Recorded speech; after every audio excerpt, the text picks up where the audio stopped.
छावा हा काल ओपन झाला all over India. Response is very good. Youngsters भरपूर आहेत. तुम्ही बघा तर तुम्हीच बघायला लागला आता तिथं इंटरव्ह्यू झाला. तुम्ही बघा किती यंगस्टर्स आहेत तिथं. लॉट ऑफ यंगस्टर्स आहे. एल्डर लोक पण आहेत, म्हणजे सिनियर सिटीजन्स पण आहेत. हा चित्रपट सर्वांनी बघण्यासारखा आहे, कारण हा एक मोठा इतिहास आहे आमचा. आणि याच्यामध्ये छत्रपती संभाजी महाराजांची कथा दाखवलेली आहे. ते किती शूर होते, त्यांनी कसं किती लढाया जिंकल्या आणि त्यांनी कसं त्यांचा शेवट अंत कसा झाला. एक हृदयाला पिळवटून टाकणारा चित्रपट आहे आणि त्यामुळे लोकांच्या हृदयात तो घर करून आहे. आणि मला तरी आत्तापर्यंत जो फीडबॅक आला आहे की पब्लिक रिस्पॉन्स जो आला आत्तापर्यंत तो अत्यंत चांगला आहे. आणि सर्वांनी यंगस्टर्सनी हा चित्रपट पाहावा आणि याच्यापासून प्रेरणा घ्यावी. आपण आयुष्य कसं जगावं, कसं कणखर राहावं, कशा म्हणजे संकटांना तोंड द्यावं आणि माणूस किती प्रामाणिक असावा, हे सगळ्या पुष्कळशा गोष्टी आहेत ह्याच्यामध्ये. पण त्यांनी चांगल्या प्रकारे लक्ष्मण उटेकरने डायरेक्शन केलेलं आहे. पिक्चरचा रिपोर्ट जो आहे म्हणजे माउथ पब्लिसिटी जी असते ती अत्यंत चांगली आहे. आता ज्या पद्धतीनं आता डिजिटायझेशन झाले किंवा OTT प्लॅटफॉर्म्स असू दे किंवा मोबाईल्सवर मूवीज अवेलेबल होतात. ओके. पण हे इफेक्ट थिएटरवर कशा पद्धतीने होणं आहे. पण चित्रपट चांगला असेल आणि तो चांगला वाईट असं मिळणार, पण चित्रपट लोकांना आवडला मग त्या OTTचा आम्हाला काय परिणाम होत नाही. आता काय झालं आहे, OTT आहे, नेटफ्लिक्सवर तुम्ही पिक्चर ओव्हर द टॉप म्हणजे OTT जे म्हणतात ती पुष्कळशी लोक घरामध्ये मोठे पडदे लावतात, घरामध्येच थिएटरसारखं वातावरण निर्माण करतात. पण चित्रपट जेव्हा तुम्ही थिएटरमध्ये बघता, चित्रपटगृहामध्ये बघता, लोकांच्या बरोबर बसून बघता, लोकांचे रिॲक्शन बघता, त्यामुळे तो फरक फार पडतो. जेव्हा तुम्ही मॅच घरी बसून बघता TV वर आणि जेव्हा तुम्ही ग्राउंडवर असता त्याच्यामध्ये फरक फार असतो. एक तर त्या ग्राउंडवर त्या खेळाचा गती जी असते खेळाची ती कळते. Speed of the ball, speed of the game ते ग्राउंडवर कळते. आणि लोक जेव्हा तुमच्यावर 70,000-80,000 लोक बसले असतात, बाउंड्री मारल्यावर कसं रिॲक्ट होतात, तसं थिएटरमध्ये एक चांगला संवाद असेल, एक चांगला सीन असेल, मग तो ड्रॅमॅटिक सीन असे ना, ॲक्शन सीन असे ना, काही असे ना, Wien you seat with the people, लोक टाळ्या मारतात, शिट्या मारतात, लोकांचं एक हुरूप येतं, एक प्रेरणा आहे तुमच्यामध्ये. That is the difference. पण आता हे जगच असं आहे की सगळीकडे कॉम्पिटिशन आहे. तुम्हाला कुठलंही क्षेत्र असं नाही की जिथं कॉम्पिटिशन नाही आहे. You have to excel in your field. तुम्ही केवढं तुमचा म्हणजे व्यवसाय तुम्ही चांगल्या रीतीने चालवता आहे. कठीण आहे, मी तुम्हाला म्हणत नाही पुष्कळसं कठीण झालं आहे. पिक्चर्सचा रन कमी झाला आहे, पिक्चर्स फार यायला लागलेत, पण क्वालिटी नाही आहे आजकालच्या ह्याच्यामध्ये. आता पूर्वी कसे फिल्म मेकर्स होते तसे आता फिल्म मेकर्स आहेत, तर फक्त फिल्म प्रोड्युसर्स आहेत, चित्रपट निर्माते आहेत. पूर्वी जे लोक होते, राज कपूर, व्ही शांताराम, BR चोपडा, यश चोपडा, सुभाष घाई, मराठीमध्ये सचिन, महेश कोठारे, कानडू पुट्टण्णा कनगाल, हे सगळे असे लोक, सत्यजित रे, ह्या सर्व लोकांनी इतके चांगले फिल्म म्हणजे मेकिंग जे असते ते आता मला दिसत नाही जास्त आता. आणि most important thing which is lacking in the cinema म्हणजे इज म्युझिक. संगीत कुठं गायब झालं मला माहीत नाही. एका पिक्चरची गाणी एवढी चांगली असायची की एक प्रत्येक गाणं हिट असायचं. आजकाल गाणीच नाहीत. बाई गाणं म्हणायला लागले की पुरुष गाणं म्हणायला लागलं आहे आजकाल आम्हाला कळत नाही. आणि त्यामुळे त्या गाण्यामुळे अट्रॅक्शन होत होतं पहिला. ह्या पिक्चरमध्ये गाणी फार चांगली आहेत, हे आता आम्ही बघायला पिक्चर बघायला पाहिजे. मग तेजाब असू दे, राम लखन असू दे ना, कितीतरी गाणी तुम्ही आजकाल तुम्हाला कहो ना प्यार आहे 2001च्या सुमाराला पिक्चर राजेश रोशनचं, त्यावेळेसुद्धा गाणी एवढी. आता गाणे म्हणणारे कुठे गेले मला माहीत नाहीत. तर उदित नारायणला गाणं म्हणायला देत नाही, त्या सोनू निगमला गाणं म्हणायला देत नाही, तो कुमार शानू दिसत नाही. एवढे सगळे पूर्वी तर फरगेट मोहम्मद रफी, किशोर कुमार, हेमंत कुमार ते मोठे होऊन गेले, पण आजकाल ते मला दिसतच नाहीत की कोण गाणं म्हणायला लागले म्हणून. त्यामुळे music is the biggest minus point. हे सगळे इफेक्ट बिझनेस होणार की होणार. Music was such a big plus point. Picture लागायच्या अगोदर त्यांची गाणी त्यांनी सोडायचे बाहेर, त्यावेळेला रेकॉर्ड्स तुफान विक्री व्हायची आणि त्यावेळेस one of the major income होतं. आजकाल music is gone. Crowd attraction नाही, पब्लिक अट्रॅक्शन म्युझिकच नाही. कुठं आहे music? That is the biggest tragedy. What I feel, I have seen this industry for, I am in the industry for last 45 years. I have seen so many big pictures. I have met Raj Kapoor, Dilip Kumar, V. Shantaram, इथं कानडी मला महेश कोठारे म्हणा, सचिन पिळगावकर, कानडीमध्ये सगळे आमचे मोठे मोठे directors producers माझ्याकडे येऊन गेले. पण त्यावेळेला music was such a big attraction. गाणी म्हणणारे पण चांगले होते, म्युझिक डायरेक्टर पण चांगले होते, गाण्याला सिच्युएशन देत होते. तेच राहिलं नाही म्हणून वाईट वाटते. स्टोरी टेलिंग तुम्हाला आता तुमचं स्टोरी म्हणजे स्क्रीन प्ले पाहिजे म्हणा, संवाद चांगले पाहिजेत, पटकथा चांगली पाहिजे, पिक्चर माणसाला धरून ठेवलं पाहिजे. 2.5 तास, आजकाल 2.5 तासमध्ये तुम्हाला धरून ठेवलं पाहिजे त्यांनी, डायरेक्टरनी, त्या स्टोरी टेलरनी. त्या काही पिक्चर्स असे येतात. तर पुष्पा 2 लोकांना आवडलं की संपलं.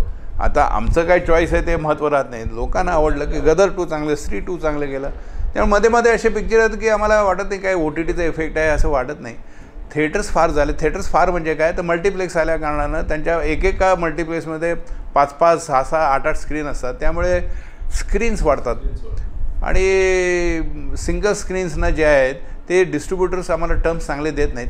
मल्टिप्लेक्सना चांगले टर्म्स येतात. त्यामुळे तो पण आम्हाला सिंगल स्क्रीनवाल्याला नुकसान आहे. जरी आम्ही त्यांच्यापेक्षा चांगलं कलेक्शन दिलं, टर्म्स आम्हाला त्यांच्यासारखं देत नाही. That is a biggest minus point. तर तरी we are trying our best to give good theatre, good chairs, good sound system, good projection द्यायला. मी बेळगावातच मोठा झालो, इथं जन्मलो, इथं मोठा झालो. मी नर्तकीला मी खूप लहानपणापासून मी येतो. माझ्या वडिलांसोबतही आलोय. प्यार किया तो डरना क्या हा इथं रिलीज झाला होता. तर त्यावेळेला पण नर्तकी थिएटरचा एक असा क्रेज होता बेळगावमध्ये की आजही ते स्वरूप नर्तकीच आहे. That brand is still there and we are trying to give as best as possible. And that is why लोक येतात आमच्याकडे, फोन करतात, तुमच्या थिएटरला आम्हाला पिक्चर बघायचं आहे म्हणतात, तिकीट द्या. अजून ते प्रेम आहे, अफेक्शन आहे. I don't know how long I will be doing this. पण अजूनही लोकांचं प्रेम आहे. त्यामुळे अजूनही we are giving good collections to distributors. तुमचे काही कलेक्शन्स असे असतील ज्या वेळेला 80s 90s जे रिलीज झाले होते. आता परत एक ट्रेंड सुरू झाला आहे की जुने मूवीज परत रिलीज करतात. त्यावेळेला जे मूवीज हिट झाले नाही, आता ते त्यांचा रिस्पॉन्स खूप नाही.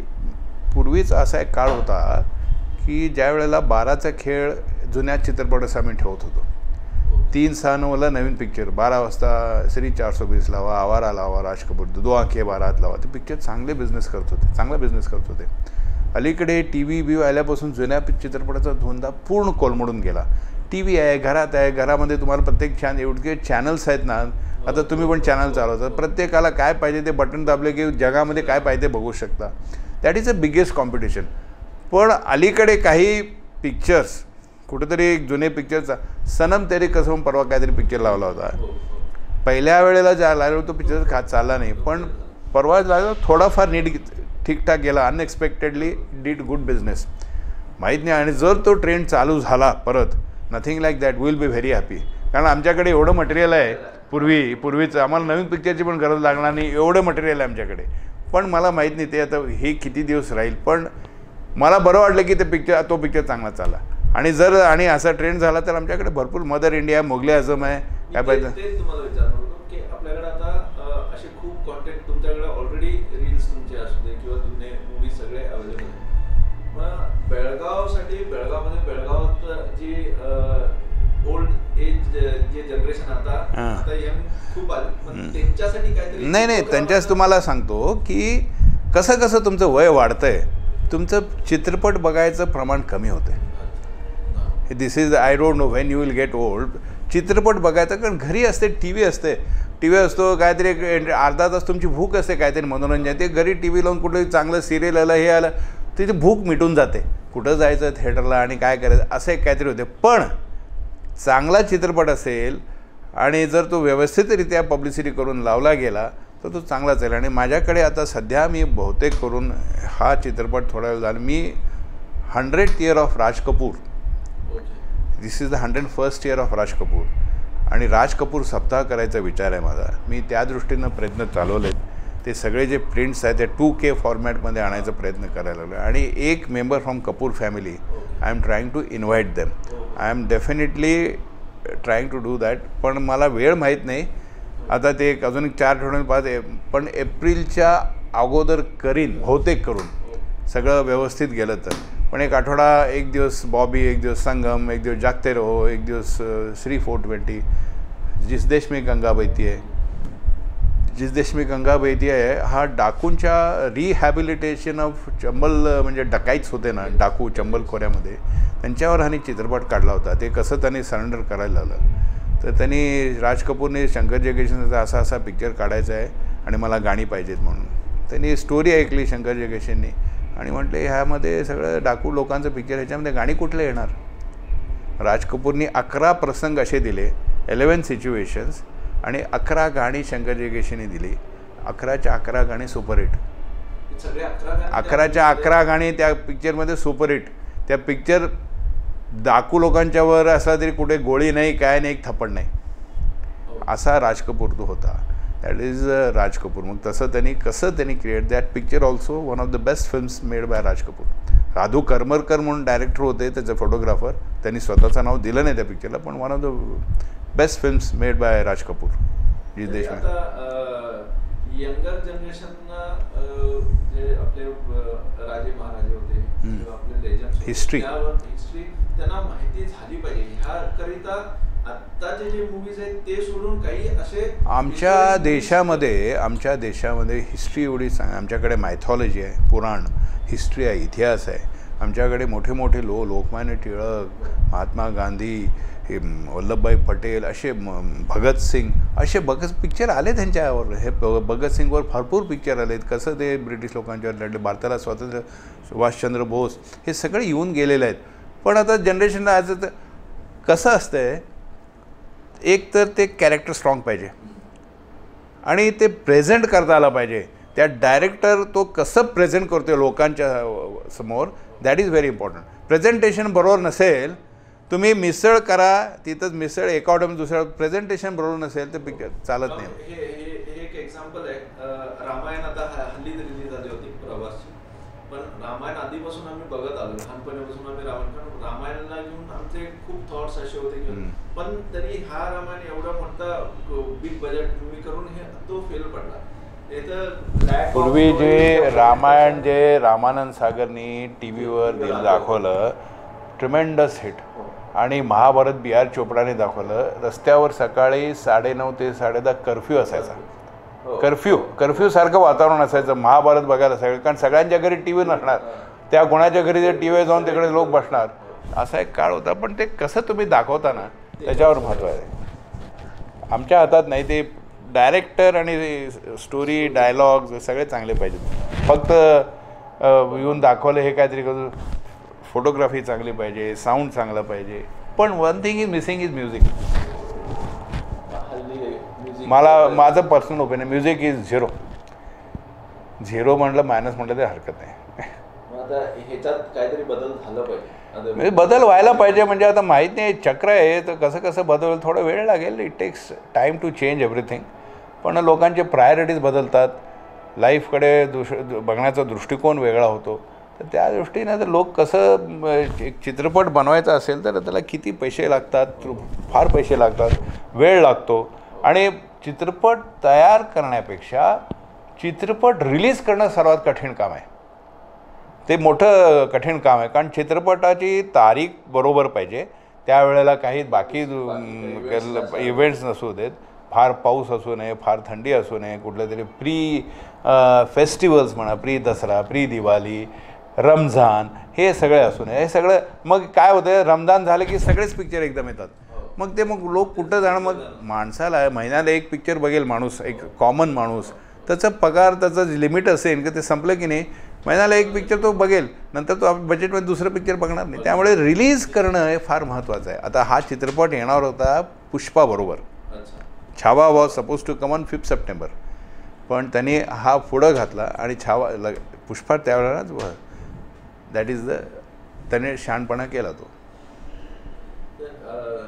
एक लास्ट तुमच्याकडनं एक मेसेज, यंगर जनरेशनला तुमचा काय मेसेज असणार आहे येणाऱ्या आता? यंगर जनरेशनला मी एवढंच सांगेन की first you have to be focused.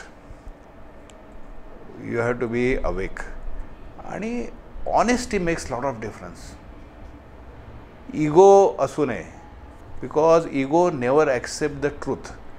स्वतःला इगो असेल ते खरं कधी स्वीकारत नाही. मी जे सांगेल तेच खरं असं होतं. त्यामुळे you should never have any egos आणि you should respect others. Definitely will get respect. More important thing is that तुम्ही काही व्हा आयुष्यामध्ये, तुम्ही एक चांगलं म्हणजे चांगली व्यक्ती म्हणून तुमचं नाव व्हायला पाहिजे. लोक तुम्हाला डॉक्टर, इंजिनियर, पॉलिटिशियन ओळखत नाही, तुम्हाला एक व्यक्ती म्हणून ओळखतात. ती व्यक्ती कशी असायला पाहिजे, लोकांच्यावर तुम्ही कसं वागता, तुम्ही विमानातनं फिरता की आणि फिरता, पीपल आर नॉट बॉदर्ड. तुम्ही लोकांची कसं वागता ते महत्त्वाचं आहे. तो you have to be good human being and be honest and be focused. Thank you sir, तुमचा वेळ दिल्याबद्दल. You are most welcome. Most welcome. Let all सगळे बघा, छावा बघा. पिक्चर चांगला काढलेला आहे, लोकांना आवडलेला आहे. कॅन नेक्स्ट 3-4 वीक्स दुसरे पिक्चर पण नाही आहेत. You can enjoy this. Thank you.